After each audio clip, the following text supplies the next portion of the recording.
Che, Majul, déjate de joder con Cristina.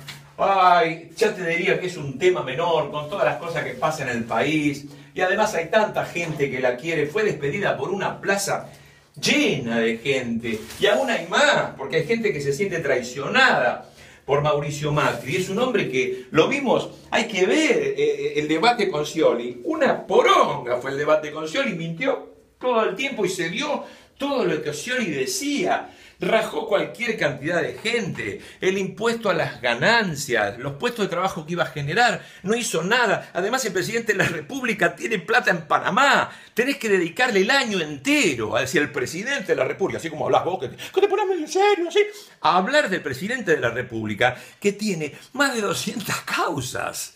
200 causas, 2 procesos tiene. Y fue votado gracias al milagro de Durán Barba, que nos vendió a ese hombre. Pero Durán Barba les decía, no hablen de nada. Sturzenegger, hay un video en YouTube, que vos lo viste. Decía, no hablen de nada, no hablen de nada. A la gente no le interesa. Ustedes digan que eran malos los otros. No hablen de sistemas económicos, de nada. Ni siquiera hablan de ortodoxia y de heterodoxia. Nada han hablado. Y han ganado igual. Vos tenés que hablar de eso. Tenés que hablar de la presa política Milagro Sala. Tenemos una presa política que hacer un programa entero. Ir a ver a la gente de la ONU. No es cualquier cosa, la ONU pidió por eso. Hablar del nepotismo, la cantidad de gente lo sacó hasta la nata. La nata habló de la cantidad de amigos del gobierno puestos en esos puestos, como tu mujer, como la mujer de Leuco, que trabajan allí. No hablas de la deuda. Ernesto recibió un país que pagaba el 90% de lo que ganaba el país lo pagaba en deuda. Y lo dejó al 20%. Y ahora estamos al 30 y el año que viene al 45, tenés que hablar de eso, la gente se caga de hambre, la gente necesita un Majul que hable de cosas grandes, no de cosas enanas.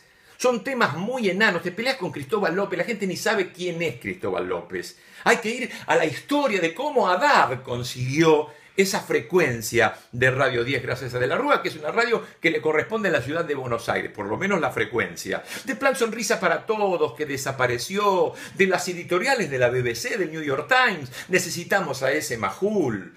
Que le pregunte a la gente, ¿cómo estaban antes? Es fácil. ¿Cómo estaban hace un año, hace 2 años, hace 3? ¿Cómo están ahora? Como el orto, Majul, y no lo decís. Tenés que hablar todo el tiempo de eso. Te ocupás de Cristina, déjala a Cristina. Está sin fueros. Va cuando la llaman y si no, por escrito. Y donde vaya, la seguimos nosotros, todas las personas que la amamos. Así que respetanos a nosotros y dejate de romper las pelotas, Majul. Crece de una vez.